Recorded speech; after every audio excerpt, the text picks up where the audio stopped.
There's a worship song that says, "Take courage, my heart, stay steadfast, my soul, he's in the waiting."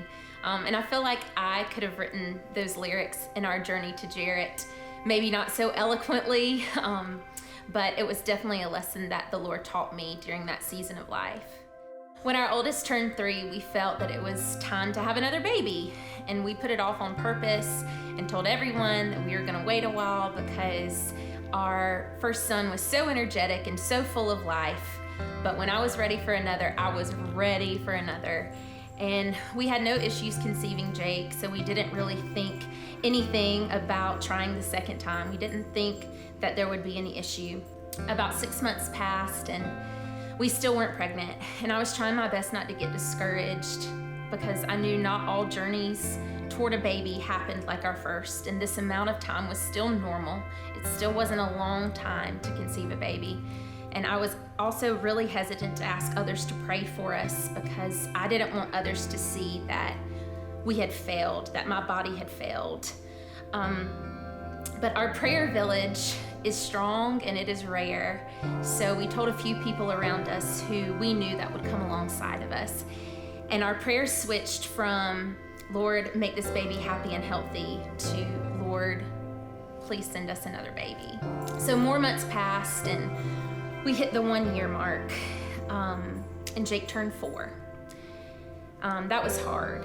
In our prior plans and just talking, we talked about how I would have a baby at Jake's 4th birthday. Jake would be a big brother on his 4th birthday, or I would be really, really pregnant on his 4th birthday. But the day of his party, I was empty.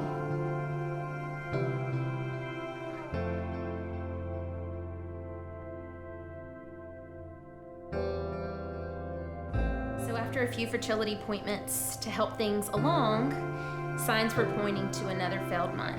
And it was a Sunday, and I was serving, and I remember sitting at our pre-rehearsal meeting with the worship team, and I just remember telling them, we did go to the fertility specialist, and I think this has been another failed month. It was a hard day. So that night, I wrote in my prayer journal, and I said, "Please help me manage my emotions and disappointments in a way that is serving you. If another child isn't meant for me to bear, do we adopt? I held a foster baby today, and it felt natural. He didn't feel different because he wasn't mine. Could I have that strength to foster or adopt? I wait, Lord. I know you're here, and I'm trying."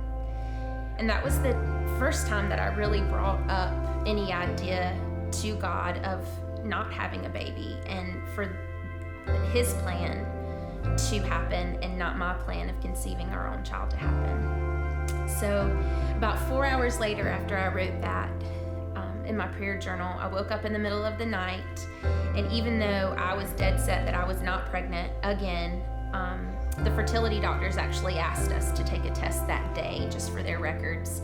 So I wanted to hurry up and get it over with so I could take the test. It could be a negative. I wouldn't have to go through a negative with him again. He was asleep. He wouldn't know, and we would just go on to the next month. But it wasn't negative.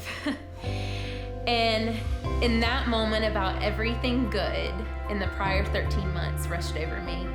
And this was his plan and his timing and his way, and it could not have been more perfect. Literally the night that I surrendered my plans and my control about what our future would look like, that's when God came in.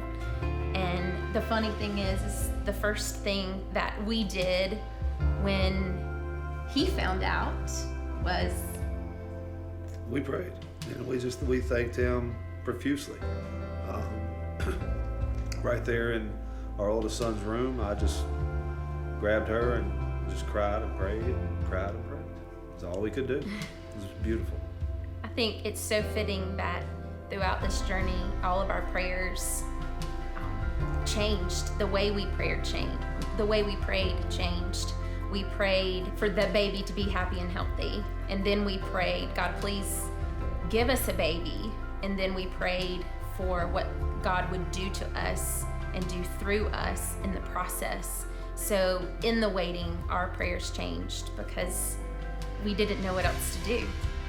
So this journey isn't really about fertility. It's not about a baby. I truly feel like the Lord put me through this situation and put us through this situation to learn how to pray and learn how to wait. I feel like He truly is in the waiting. If He had given us a baby when we planned, things would have been really different, I think. I don't think we would pray the same. I don't think our relationship would be the same.